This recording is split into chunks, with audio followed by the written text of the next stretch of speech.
आपल्या हाडांमध्ये कॅल्शियमचं जे चयन होतं ते देखील इस्ट्रोजनवर अवलंबून आहे। त्याचप्रमाणे आपल्या त्वचेची मृदुता, सौम्यपणा, सॉफ्टनेस, त्वचा आणि केस मुलायम राहण्यामध्ये इस्ट्रोजन मदत करतं। योनी मार्गाचे कुठले आजार होऊ नये इथे देखील इस्ट्रोजन आपल्याला मदत करत असतं, म्हणजे मूत्राशयाचे विकार होऊ नयेत म्हणून।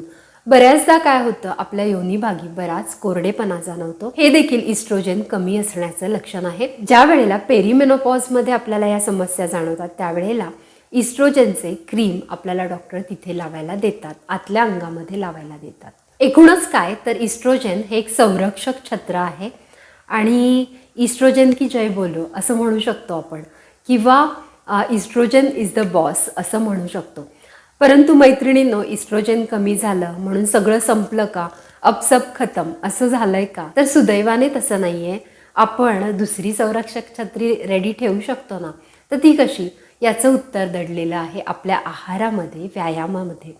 आता हे जे इस्ट्रोजन आहे ना, हे वनस्पतीजन्य पदार्थातून सुद्धा मिळू शकतं, याला फायटो इस्ट्रोजन म्हणतात, त्यावर देखील आपण बोलूया। आता तुम्हाला कळलं की आपली जी लक्षणं आहेत ती इस्ट्रोजन लेवल कमी झाल्यामुळे होतात।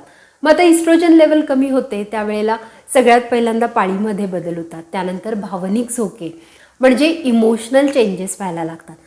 आता हे समजून घ्या, सुदैवाने इमोशनल चेंज हा मेजर किंवा फक्त पेरिमेनोपॉजचा सिम्पटमच आहे, मेजर सिम्पटम आहे असं भारतात नाही।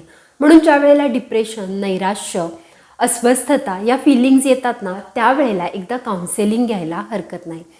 कारण आपण असं म्हणू शकतो की हे पेरिमेनोपॉजमुळे आहे, परंतु तसं नसेल आणि डिप्रेशनचं रिझन वेगळं असेल तर ते रूल आउट करणं देखील गरजेचं आहे।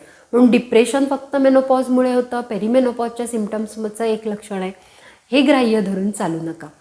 आता दुसऱ्या विषयावर आपण बोलूया, ती म्हणजे हाडांची घनता, हाडांचं वजन आणि कॅल्शियमची कमतरता, हाडं ठिसूळ होणे, या सगळ्या गोष्टी पेरिमेनोपॉजमध्ये होतात। तर हे खरं आहे का? तर याचं उत्तर आहे हो। इस्ट्रोजन जे आहे हे कॅल्शियमच्या हाडांमधल्या चयनासाठी इम्पॉर्टंट आहे, त्यामुळे हाडांचं आरोग्य राखण्यासाठी देखील आपल्याला मेजर प्रयत्न करणं, चांगले प्रयत्न करणं गरजेचं आहे।